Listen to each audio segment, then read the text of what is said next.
हम राम कथा की शुरुआत में हनुमान जी का आह्वान करते हैं। इसका कारण एक ऐसा है, क्योंकि जहाँ कहाँ भी श्री राम कथा हो रही हो तो वहाँ पे हनुमान जी विराजमान रहते हैं, ऐसा संतों का मत है। तुलसीदास जी ने कथा में शुरुआत में यही कहा है, क्योंकि लिखने वाले वही, प्रेरणा देने वाले वही, और राम तो उनके लिए प्रिय हैं, इसलिए राम कथा सुनने के लिए तो वे तत्पर रहते हैं। मुंबई का एक सत्य घटना है।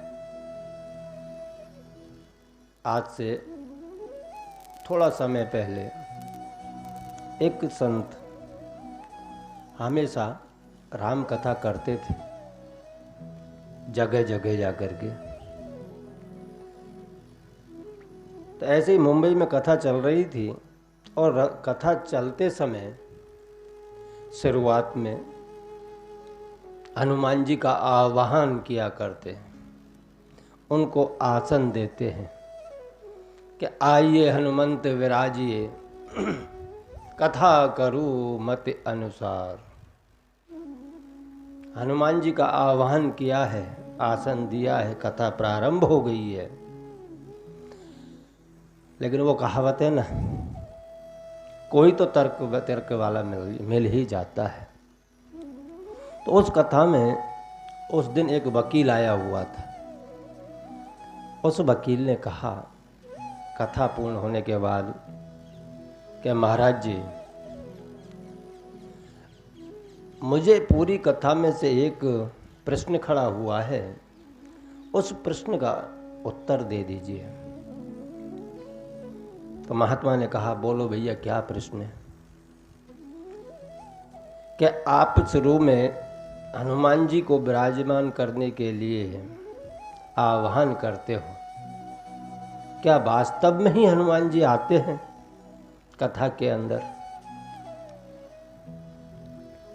अगर आते हैं तो उसका प्रमाण क्या? क्योंकि आज के युग में है ना, प्रमाण पहले मांगते हैं।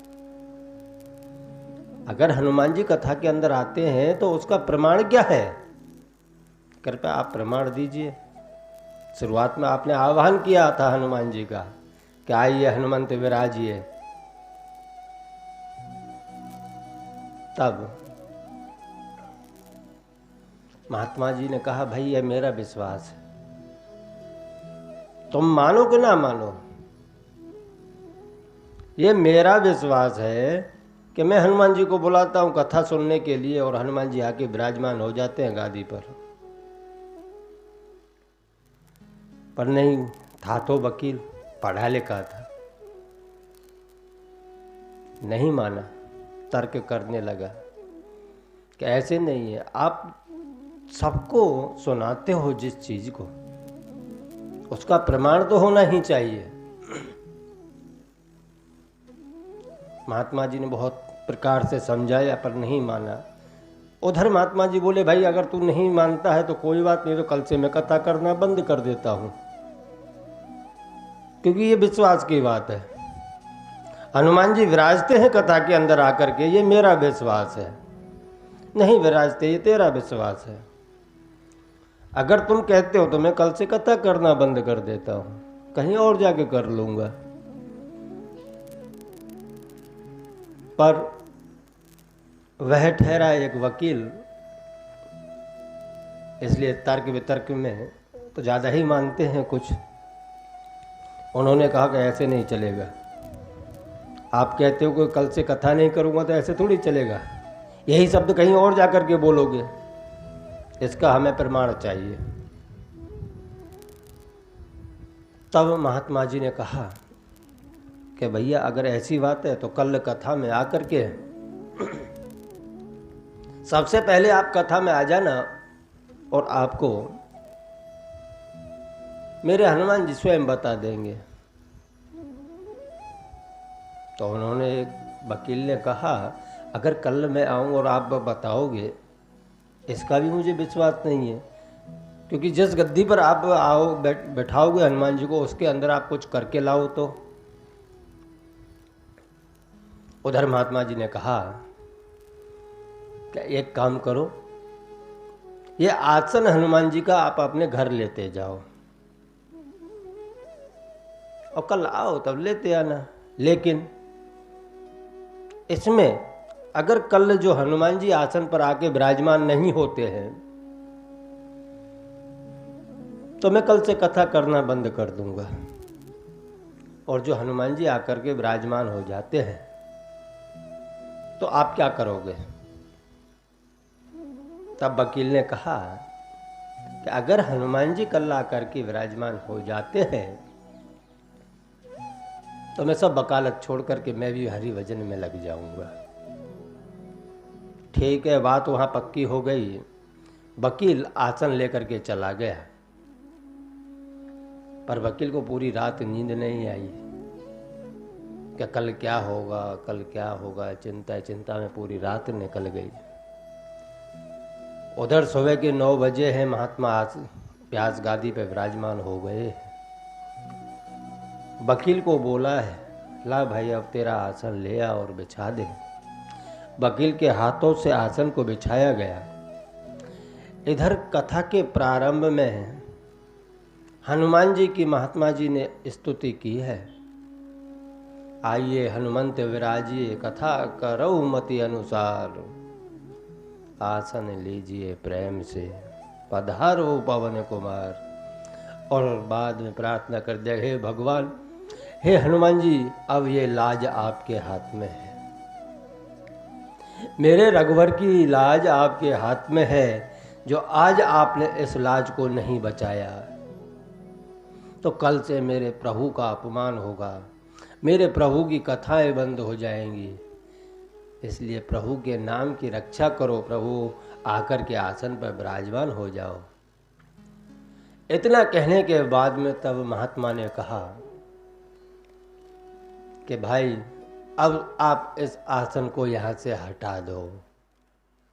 जैसे ही वकील उसे हटाने गया तो आसन को छू भी ना पाया, आसन से अड़ भी नहीं पाया, दूर फेंक दिया। 1 बार फेंका, 2 बार फेंका, 3 बार फेंका।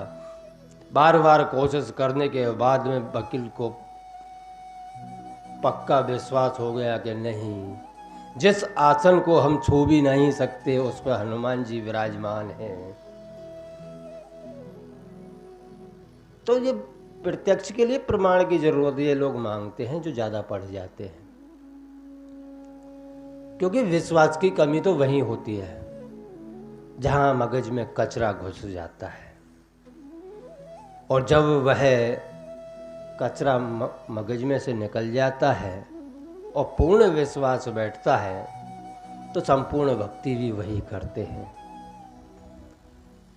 अब कचरा एक प्रकार का तो होता नहीं है, अलग अलग प्रकार का होता है। काम, क्रोध, लोभ, मोह, अहंकार। बहुत से लोगों को तो यही मार प्रॉब्लम रहती है कि हम ही चलाते हैं सब धर्म के कार्य, कि धर्म के कार्य हम ही लोग चला रहे हैं। ऐसी भ्रमणा बहुत से लोगों में हो जाती है, पर वो तो तुच्छ मात्र है। शेरन को शेर गने रे, घर नहीं तो बाहर वो तेरे, ऐसी कहावतें हमारे बुजुर्ग कहते गए हैं कि धर्म के कार्य में अगर आप थोड़ा सा भी निमित्त बन जाओ तो आप स्वयं तो स्वयं के 7 पीढ़ियों का कल्याण करके जाते हो। श्रद्धा और विश्वास ये भक्ति की एक पगतिया है। श्रद्धा एक ऐसी चीज है कि वह कभी भी टूट सकती है। थोड़ा समय ज्यादा करते रहे श्रद्धा बैठी रही, और जब आपको लगा कि आपके मन पसंद का कार्य नहीं हो रहा है तो आपकी श्रद्धा टूट जाएगी। और विश्वास जिसके ऊपर बैठ गया वह विश्वास कभी नहीं टूटेगा, क्योंकि विश्वास है उस चीज में, विश्वास है सामने वाले मनुष्य में, वह नहीं टूट सकता। श्रद्धा टूट सकती है, श्रद्धा कम और ज़्यादा हो सकती है सामने वाले के ऊपर, उससे आपको पता चलता कि आपको विश्वास नहीं है, आप तो खाली श्रद्धा के वशीभूत होकर के समय टाइम पास कर रहे थे। भक्ति में भी वही जरूरत है कि एक को मानो, किसी को भी मानो, पर विश्वास करके मानो, ना कि श्रद्धा से, क्योंकि श्रद्धा कम और ज़्यादा हो सकता है, लेकिन विश्वास कभी नहीं कम ज़्यादा हो सकता। विश्वास तो विश्वास, विश्वासम फलदायकम, जहाँ विश्वास है वहीं फल प्राप्त होगा। इसलिए अपने विश्वास को मत तोड़ो। एक बार जहाँ पे विश्वास रख दिया, उसके ऊपर विश्वास ही बना करके रखो, तो आपकी भक्ति पक सकती है, अन्यथा भक्ति पूर्ण नहीं हो सकती। क्योंकि एक दिन कथा में जाएंगे तो बहुत अच्छा लगेगा,